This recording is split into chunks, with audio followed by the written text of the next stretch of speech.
In the Middle Ages, and indeed modern period, there are many items used as protection from witchcraft. I've mentioned many of these before, especially when discussing folklore. Well, this vlog brings these together. I use the term witchcraft as when these practices were often described, they were described as protection from witchcraft. But it should be obvious that they often refer to other aspects of the paranormal, such as ghosts, the undead, Revenant, vampires, the fae, etc. Also, sometimes the word witch and devil were used interchangeably, reflecting the opinion that witches were in some way in league with the devil. Apologies to contemporary witches, as no offence is intended, as I am simply using the terminology of the time. Certainly the last thing I'm seeking to do is to label contemporary witches, and certainly not impose an Abrahamic interpretation of their craft. Many of these practices and objects have a Christian origin, although nowadays all too often they're seen as having pagan origins.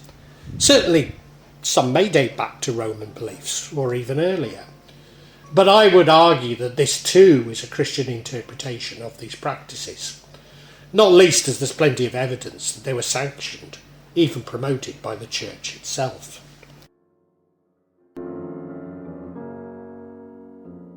Marks here refer to the use of marks as protection.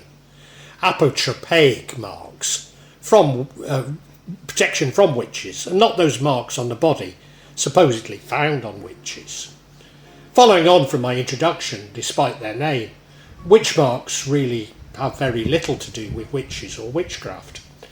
The markings are believed to have turned away evil, providing protection to the building and those who lived who worked within it.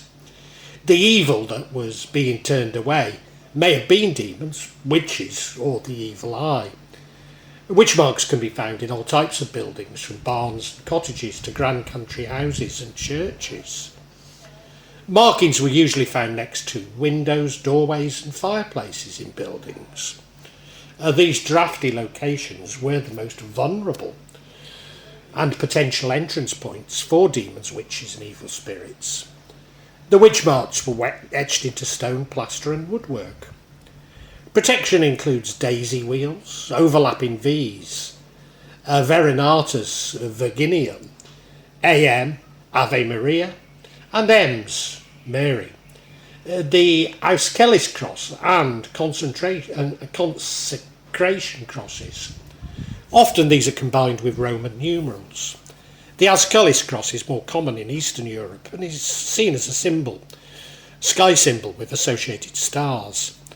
The consecration cross was believed to drive out the devil, keep people safe from harm and make places and spaces immune to evil's forces. Other types of marks appear as pentagons, mazes and diagonal lines. These are intended to confuse the spirit who will get trapped within their design, not least as spirits were believed to be somewhat dim. Even today in Indonesia, many people keep a tank of tropical fish for the same reason. A common type of apotropaic mark is known as a daisy wheel, though most research in the field describes these as marks as hex foils. The six-lobed flower patterns vary considerably in size. The origin of this symbol can be traced back into antiquity, and certainly in evidence in Pompeii. The purpose of hex foils is disputed. According to Wicca, they're a sun motif, but maybe they're simply geometric exercises for apprentices. They certainly do appear as geometry exercises in manuals. Deliberate burn marks found on wooden beams were thought to protect a building against fire. Often these are tadpole-shaped, charring marks to be found on timbers in early houses, and widely described as taper burn marks. These have traditionally been interpreted as a result of tapers attached to the beams to provide light, which burnt down to the point where they charred the timber. Many of the buildings in the square in Shrewsbury have witch marks, especially overlapping V's. But the largest collection can be found in Creswell Crags in Derbyshire. A number of varieties of witch mark designs is unprecedented. These include the overlapping V and PM, Passe Maria. Others are believed to be devices for capturing or trapping evil, and these include diagonal lines, boxes and mazes.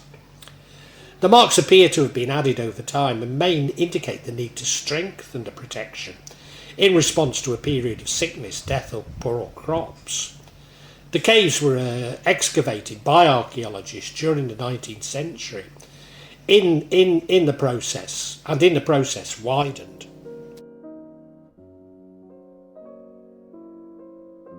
Dried cats are found in the British Isles, Northern Europe and North America.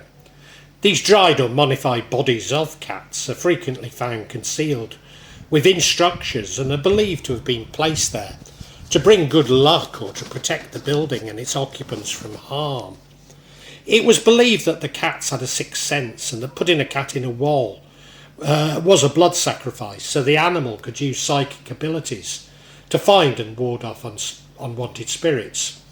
Although some accounts claim that cats were walled in alive, examination of recovered specimens indicates post-mortem concealment in most cases. In some cases, the animals are deliberately posed as if in mid-attack. In other cases, they're accompanied by dried rats, mice or birds. It's been speculated that the tradition dates back to Roman times, although certainly cat mummies are common from ancient Egypt. Often these dried cats are found with other objects such as dolls, shoes and witch bottles.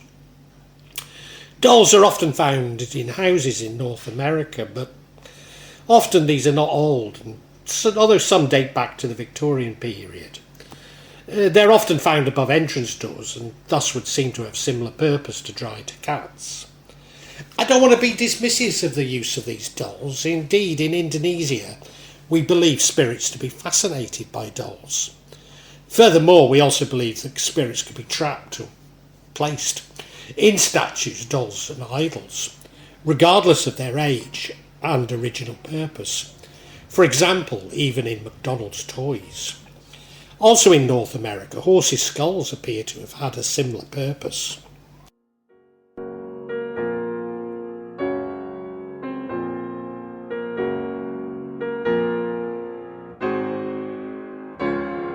Concealed shoes hidden in the fabric of a building have been discovered in many European countries, as well as other parts of the world, since at least the early modern period. These shoes are typically found in chimneys, underfloors, above ceilings, around doors and windows, and in the roof, suggesting that some may have been concealed as magical charms to protect the occupants of the building against evil influences. Northampton Museum maintains a concealed shoe index, of which, as of 2012, contained 1,900 reports of discoveries, mostly from Britain and almost half from the 19th century.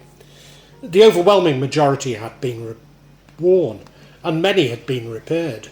Most finds are of single shoes, about half of them belonging to children. Although custom appears to have died out sometime during the 20th century, my son's grandmother insisted on having his first slipper silvered, which he kept on show in her front room. And most of the concealed shoes found to date are made of leather, but wooden clugs and rubber galoshes have been reported, amongst others. The overwhelming majority, almost 98%, have been worn and show signs of repair. All ages are represented in the shoe sizes, from babies to adult. Most finds are single shoes, but some pairs have been discovered. Several theories have been advanced to account for the incorporation of shoes into the fabric of the building, one of which is they served as some kind of fertility charm. Another theory, and one favoured by most scholars, argues that shoes were concealed to protect against evil influences such as demons, ghosts, witches and familiars. Witches were believed to be attracted by the scent of a shoe, and after entering one found themselves trapped, as they're unable to reverse. Shoes continued to be good luck charms, symbols, throughout the early 19th century, and certainly from the northwest I recall them being depicted at weddings.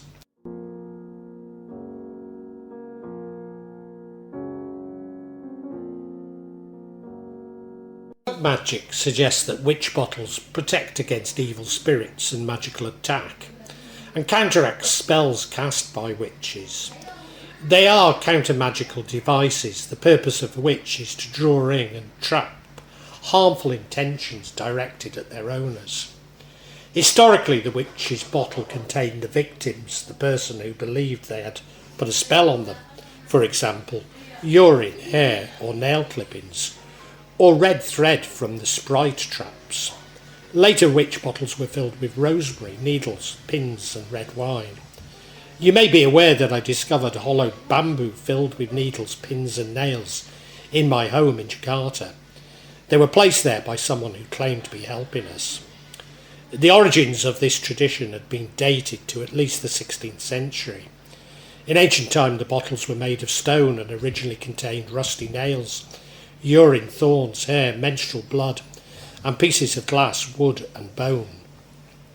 Historically and currently, the bottle is buried at the farthest corner of the property, beneath the house hearth, or placed in an inconspicuous spot in the house. It's believed that after being buried, the bottle captures evil, which is impaled on the pins and needles, drowned by the wine and sent away by the rosemary. Sometimes seawater or earth are used instead. Other types of witch bottles contain sand, stones, knotted threads, feathers, shells, herbs, flowers, salt, vinegar, oil, coins, or ashes. A similar magical device is a lemon and pins charm. Another variation is within the disposal of the bottle. Some witches' bottles are thrown into a fire, and when they explode, the spell was broken, or the witch supposedly killed. Within Shropshire folklore, demons and ghosts were commonly trapped in bottles, and sometimes supposedly thrown in the Red Sea. I'm familiar with the practice of trapping jinn in Indonesia, a little like a genie in a lamp, although all too often this involves burning the jinn when trapped. A witch ball is a hollow sphere of glass. Historically, witch balls were hung in cottages in windows in the 17th and 18th century England, especially the south and east, to ward off evil spirits, witches, evil spells, ill fortunes and bad spirits. According to folk tales, witch balls would entice evil spirits with their bright colours. The strands inside the ball would then capture the spirit and prevent it from escaping. Another tradition holds that witch balls or spherical mirrors prevented a witch from being in a room, because witches supposedly did not have a reflection or could not bear seeing their own reflection. Yet another variation contends that witch balls were used to avert the evil eye by attracting the gaze of the eye and preventing harm to the house and its inhabitants. By the 17th century, witch balls and witch bottles were filled with holy water or salt. Balls containing salt were hung up the chimney to keep the salt dry. Salt is a precious commodity, and breaking a bowl or bottle was bad luck. Indeed, salt remains a powerful protection against black magic.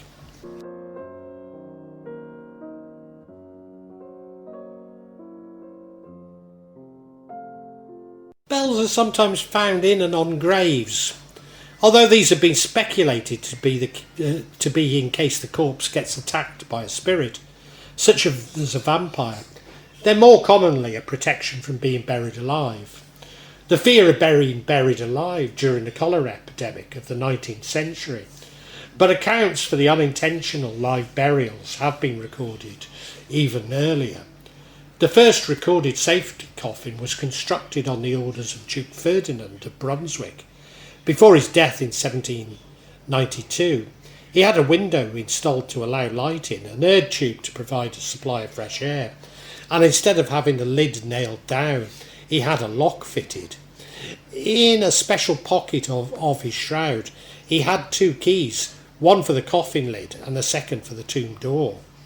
The safety coffin, or security coffin, is a coffin fitted with a mechanism to prevent premature burial, or to allow the occupant to signal that they've been buried alive. A large number of designs for safety coffins were patented during the 18th and 19th century, and variations on the idea are still available today. As I've mentioned, there was a belief that the dead could be interfered with, even consumed by a spirit. Often these spirits are seen as the undead or revenant, or in some cultures, vampires. Atroprakes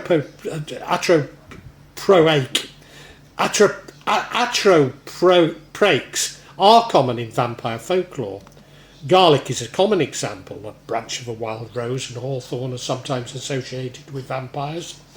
And in Europe, mustard seed would be sprinkled on the roof of the house to keep them away. Other apotropaics include sacred items such as a crucifix, rosary, or holy water. Some folklore also states that vampires are able to walk on consecrated ground, such as that of churches or temples or cross-running water. Corpses suspected of potentially being revenants or vampires might have objects placed in their mouths or their heads propped up. Methods of destroying suspected vampires varied, with staking the most commonly cited method, particularly in South Slavic cultures. Ash was the preferred wood in Russia and the Baltic states, or hawthorn in Serbia, with a record of oak in Silesia. Aspen was used for stakes, as it was believed that Christ's cross was made from aspen. Aspen branches on the graves of purported vampires were also believed to prevent their rising at night.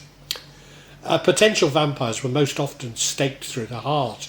Through the mouth was targeted in Russia and northern Germany, and in the stomach in northeastern Serbia. Piercing the skin of the chest was a way of deflating the bloated vampire. This is similar to a practice of anti-vampire burial, burying sharp objects such as sickles with a corpse, so that they may penetrate the skin if the body bloats sufficiently, whilst transforming into a revenant. Decapitation was the preferred method in Germany and West Slavic areas, with the head buried between the feet, behind the buttocks or away from the body. This act was seen as hastening the departure of the soul, which in some cultures is said to linger in the corpse. A vampire's head, body or clothes could also be spiked and pinned to the earth to prevent rising. Romany people drove steel or iron needles into the corpse's heart and placed bits of steel in the mouth, over the eyes, ears and between the fingers at the time of burial. They also placed hawthorn in the corpse's sock or drove a hawthorn stake through the legs. Further measures included pouring boiling water over the grave or completing incineration of the body. In southeastern Europe, a vampire could be killed by being shot or drowned, by repeating the funeral service, by sprinkling holy water on the body, or by exorcism. In Romania, garlic could be placed in the mouth, and as recently as the 19th century, the precaution of shooting a bullet through the coffin was taken. For resistant cases, the body was dismembered and the pieces burned, mixed with water and administered to family members as a cure. In Saxon regions of Germany, a lemon was placed in the mouth of suspected vampires. The first witch's ladder was discovered in Wellington, Shropshire, in a house that was demolished in 1878. But since its discovery, many more have been found. 6 brooms, an old armchair and rope with feathers woven into it were found in the space that separated the roof from the upper room, and it was inaccessible from the interior of the house. These brooms had handles so decayed they snapped under pressure, but these have been replaced so they could be used. The chair and rope were stored in a warehouse. Due to investigations of local antiquarians, the find was published in Folklore Journal. The article detailed the responses to local inquiries, but followed by a number of letters to the journal which expressed a range of opinions as to the function of the rope. Charles Godfrey Leyland believed it to be a witch's garland. The item was made of cord and contained black hen feathers. The malediction was uttered as each knot was tied, and the item was placed under the victim's bed to cause the ill fortune. Thus it's not really associated with protection. Leyland's version differs from that found in Somerset in that the feathers were knotted into the cord rather than braided, and the cord was to have the hairs of the victim braided into it. The feathers were plucked from a live black hen one by one and inserted into the knots as they're made into the cord. Leyland also claimed that intrinsic to the witch garland was placing an image of a hen or cock made of cotton or similar next to the garland, which had the cross of black pins. Is made.